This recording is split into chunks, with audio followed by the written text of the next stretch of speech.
আজকের আমি তোমাদেরকে মায়াপুরের কিছু অজানা জায়গা ঘোরাবো। মায়াপুরে কিন্তু ঘোরার প্রচুর জায়গা রয়েছে, যেগুলো একদিনে ঘুরে শেষই করা যাবে না। তুমি যতবারই ঘুরতে যাবে সেই জায়গাগুলো নতুনের মতন লাগবে। মায়াপুর হলো এমন একটি জায়গা। হরে কৃষ্ণ এভরিওয়ান, আমি রাধিকা আর আমরা দুজনে নতুন বছরে যাচ্ছি প্রথম একটু ঘোরাঘুরি করতে। আর নতুন বছরে সন্ডাই আমাকে দুটো চকলেট গিফট করেছে। চকলেট খেতে তো আমি ভীষণ ভালোবাসি, আর এত সুন্দর পড়ন্ত বিকেলে ঘুরতে যাওয়ার সময় চকলেট পেয়ে তো আমি ভীষণই খুশি। তারপরে আমরা দুজন আর আমাদের যে চিরসঙ্গী মায়াপুরে আসার প্রথম থেকে ছিল সাইকেলকে নিয়ে আমরা দুজনে বেরিয়ে পড়েছি একটি সুন্দর বিকেলে ঘুরতে। সমস্ত কিছু ব্যস্ততার মধ্যে মাঝে মাঝে এরকম দুজনে মিলে সময় কাটালেও কিন্তু মনটাও অনেক ভালো হয়ে যায়। আমরা যে জায়গাটায় ঘুরতে যাচ্ছি সেটা মায়াপুরের চেয়ে একদম উল্টো একটি জায়গা। তোমরা জানো যে মায়াপুরের চারি সাইডটা কত সুন্দর ফুল ফল গাছপালা দিয়ে খুব সুন্দরভাবে সাজানো। মন্দিরের আশেপাশটা কত সুন্দর পরিবেশ। আর এখন যে প্লেসটা তোমরা দেখছো চারি সাইডেই কিন্তু জঙ্গল, মাটির রাস্তা। আর আগে কিন্তু মায়াপুর এইরকমই ছিল, বলতে পারো এর চেয়েও গ্রামীণ এবং আরো গাছগাছালিতে ভরা ছিল। এটাকে বলা হয় তারণপুর রোড। আর এখানে বেশিরভাগ বিদেশিরাই থাকে। আর এখানে কিন্তু খুব সুন্দর সুন্দর জায়গা রয়েছে, যেটা বিদেশিরা নিজে হাতে খুব সুন্দর করে তৈরি করেছে। এখন যেটা তোমরা দেখতে পাচ্ছ এবং যেটার সামনে দিয়ে আমরা যাচ্ছি সেটা হচ্ছে একটা গেস্ট হাউস, এবং এর ভিতরে একটা ক্যাফেও রয়েছে। বেসিক্যালি এখানে কেন আসা, হ্যাঁ এই সর্ষে ক্ষেত দেখবো বলে এখানে অনেক ছবি তুলবো, ভিডিও করব। যেহেতু আমি কলকাতায় থাকতাম সেই জন্য কিন্তু ওখানে এরকম সর্ষে ক্ষেত দেখা যেত না। তো শুনেছি এখানে অনেক সর্ষে ক্ষেত রয়েছে, তো সেই জন্য আমিও চলে এলাম। আর আমি তো এসে এত সুন্দর চারিপাশটা হলুদ হলুদ সবুজে দেখে মানে জাস্ট মন থেকে না একটা আলাদাই আনন্দ বেরিয়ে এসছে। প্রথমে তো আমি দিশাহারা হয়ে গেছি যে আমি কোন সাইডে দাঁড়িয়ে ছবি তুলবো, ভিডিও বানাবো। আর ভাবতে ভাবতেই ততক্ষণে রোদ্দুরও চলে গেছিল। এমনিতেই হলুদ কালার আমার ভীষণ প্রিয়, আর চারি সাইডে এরকম হলুদের ছোঁয়া দেখে তো আমার মন আনন্দে মেতে উঠেছে। মায়াপুর সাধারণত কিন্তু একটি গ্রামীণ এলাকা, সেই জন্য এখানে কিন্তু খুব সুন্দর সুন্দর গ্রাম্য চিত্রপটগুলি রয়েছে। সর্ষে খেতে এসছি আর চুল ছেড়ে ভিডিও বানাবো না, তা আবার হয় নাকি? আচ্ছা, কেমন লাগছে আমাকে অবশ্যই কিন্তু জানিও কমেন্ট করে।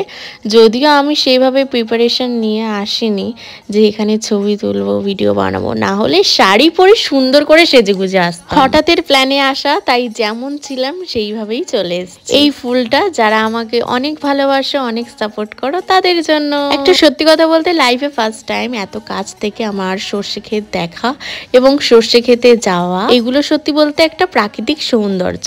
সর্ষে ক্ষেতটা কিন্তু ছিল বেশ বড় জায়গা জুড়ে।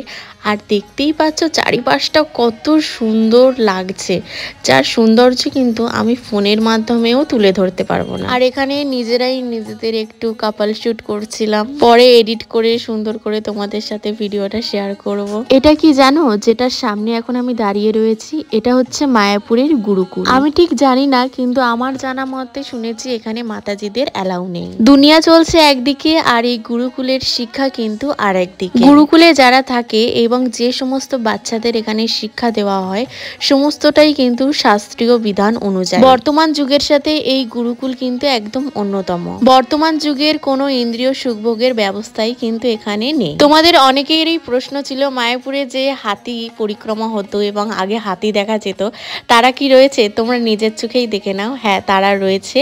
তাদেরকে যেখানে দেখভাল করা হতো তারা সেখানেই রয়েছে। তাদেরকে এখন মায়াপুরের রাস্তায় বার করলে বিপদের সম্মুখীন হতে পারে, কারণ তারা হয়তো শারীরিকভাবে সুস্থ নয়।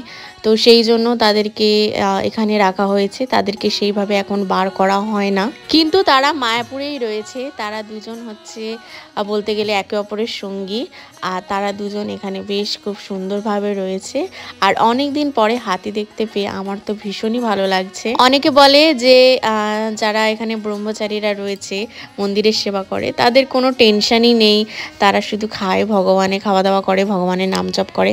আসলে তা একদমই না। প্রত্যেকেরই সকলেরই কিন্তু আলাদা আলাদা পার্সোনালভাবে দায়িত্ব দেওয়া রয়েছে এবং ভগবানের সেবা দেওয়া রয়েছে।